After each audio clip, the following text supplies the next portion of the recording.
I've never made a video, review video, or any type of video reviewing anything for that matter.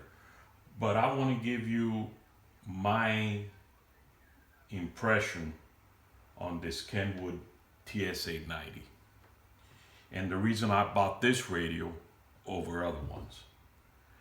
I had a chance to test this radio and the ICOM IC7610 and recently I demoed and tested the Yaesu FTDX 101D. And I had an opportunity at a store to compare this radio, the Kenwood, with the IC7610. And as a matter of fact, I was a click away from buying the IC7610. I like the dual receivers, and that was a big plus. And I probably researched thousands and thousands of anything I can find on the internet on different reviews, what people thought, what different hams that own the different radios thought. And I'm not a fan of any particular brand, so I'm just giving you this, my opinion, being not tied up to any kind of brand. Most of my stuff that I own is Yaesu anyway. I've only owned one more Kenwood in the past, and that radio I don't have anymore. So the big things for me, and this is just my opinion, the first thing why I chose this radio, especially over the IC71, the IC7610, that was actually a little bit cheaper with the sales, especially with the sales going on, Black Friday sales and stuff of that nature, from HRO to DX Engineering to Gigaparts. All these places had these radios on sale, and the IC7610 was discounted a lot more than the Kenwood. But first, the workmanship, the feel of every knob, and the look of this radio really makes it stand out. And I know if I had a IC7610 here to compare it with, looking at it maybe on a picture doesn't give it the full justice. If you touch any of these knobs, you move any of these controls, any knob, the inner knob, they are just tight. There's absolutely no play up and down on any of these knobs. On the VFO knob, all these buttons feel really good. And my opinion, it feels and it looks better, again, in my opinion, than the 7610. The other thing that, and people may say that's not that important, it's not a big issue to them. Technically, it isn't.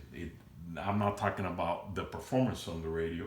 I'm just talking about the functionality of it. And even the feet here on the bottom, they pop, they elevate the front end of it. Thought in engineering, in my opinion, after looking at it, went into that design. And as a matter of fact, there's a supplemental manual that came out for the 890. Just came out in May. It's on their website. It's not really a manual more than it is a list of features, where they explain how every little thing they did on this radio was engineered. there was a mock-up done of the radio um, in designing it, and it shows you, in my opinion, again, and has nothing to do with how it works and it operates. It's more how uh, the functionality of it, if you will. The other thing, the quality of this radio, the it's heavy. The way they constructed this radio with the chassis being lunchbox style, everything, there's double covers, everything is shielded. Even the back of this radio, if you look at it, uh, looking at it from the back, you would think that this is a high-end home theater receiver versus a radio transceiver. It's just finished. There's not bare, most radios, including the 7610 and the 7300. The chassis is the back of it, the aluminum chassis.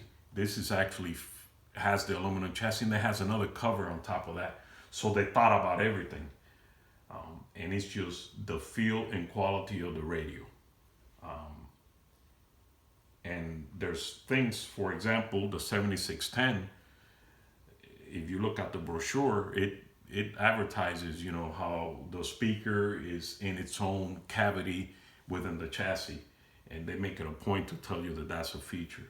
Well, this radio is exactly designed the same way, but you won't read it anywhere. They did not advertise it as it being a feature, but it has it. I read some reviews on the online of the TS-890. Well, it's not a touchscreen. It is a touchscreen. You can tune and you can change the meters by touching it. You can tune, you can change everything except the outer edge, which has corresponding buttons. So that's the first thing, is the features of this radio, the way that it looks, the workmanship, if you will, that went on the radio. I like the, and again, this is just my opinion. There's no fan in the back. It's flat, it's clean. And for example, and I know it's not a big issue, it doesn't affect anything. And somebody watching this video said, what does that have to do with it?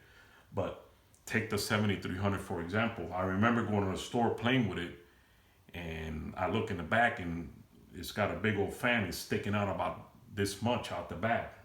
And I was thinking, why couldn't they cut into the chassis and put this fan in there? And to give you an example of what I'm referring to, if you look at the Yaesu 991A and you look at the back of it, the fan is all the way in the chassis and it looks finished, it looks complete. And to me, the 7300 didn't look, it looked like last minute they decided, hey, we need to put a fan on it. So I again, that's just my opinion. It doesn't affect anything, and somebody watching is gonna say, who cares if the fan? But then you read reviews on that, for example, 7300, and even some I seen on the 7610, where people are replacing the fan because it's too noisy or whatever the case may be. And I'm thinking, when you're gonna spend your money, and then the first thing you gotta do is replace the fan. So I do like I said, it's vents on the back, it's vents on the bottom, and it's got two fans. Most Kenwoods are done that way. Two, nice, big 80 millimeter fans here in the front. You barely hear them when they're running. And so I just, again, has nothing to do with how it functions. The other thing that's a big seller to me was I've had about 8 hours of using the 7610, and the other thing that I found that was a convenience to me was the menu system. And I like simplistic, and I like the easier the better. I don't want to dig through a whole bunch of menus. I just like that, I like to be able to figure it out without getting too much in the manual, if you understand what I mean. And the way that the menu system on the Kenwood was set up, where every when you pull up the menu system and you read audio performance, and you go to audio performance and you select it, it tells you on the screen what it is that you're changing for every single thing. So you have basically the manual that tells you do this and do that written on the screen. And that is a big feature to me. You don't have to dig through a lot of things when it tells you exactly encoding and decoding, what do you have to do? Controls and configuration, frequency step size, memory channels and scan, slow scan, quick memory channels, CW configuration, the keying, the intervals, filters.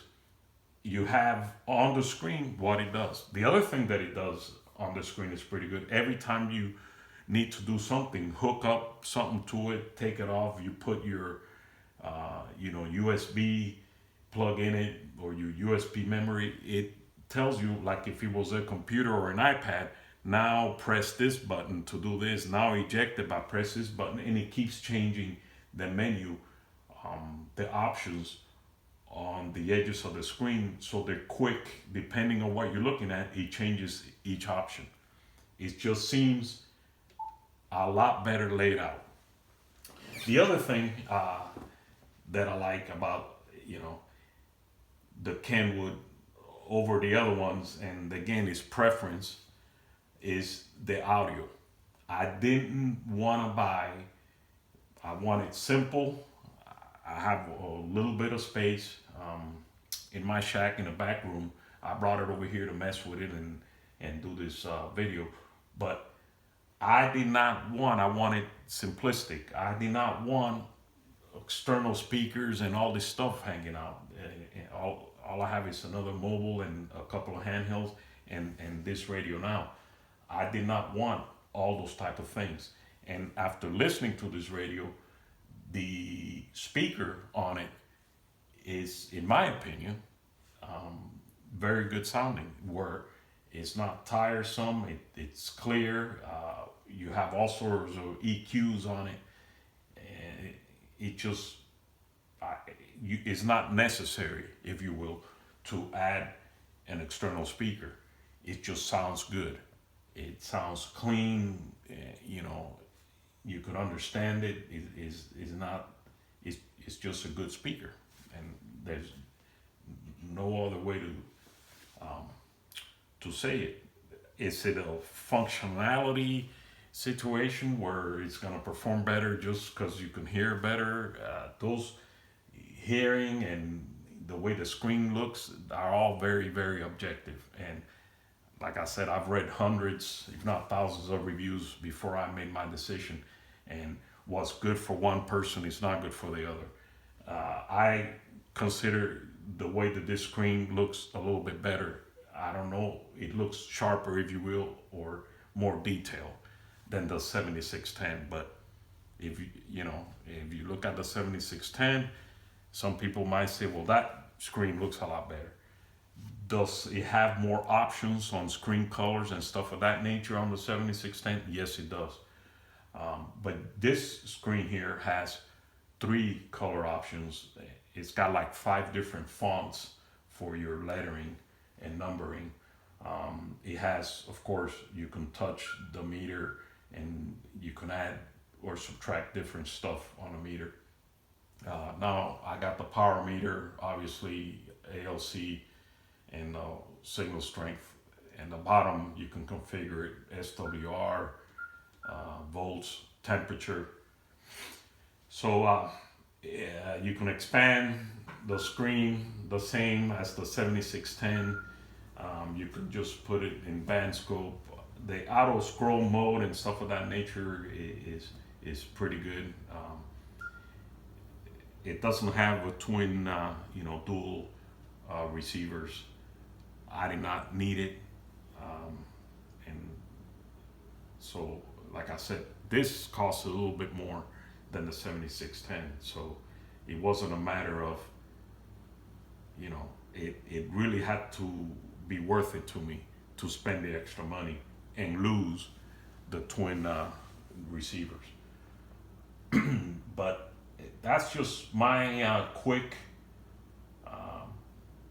impression by looking at this radio, operating it, feeling it, holding it, reading all the reviews that I could find, watching all the videos that I can find, and what different people thought about it. I took all of that in consideration, but as everybody knows, it's very objective. I could review this microphone and say it's the best thing ever, and another, person could say is the crappiest microphone ever. So, reviews are, what they are, and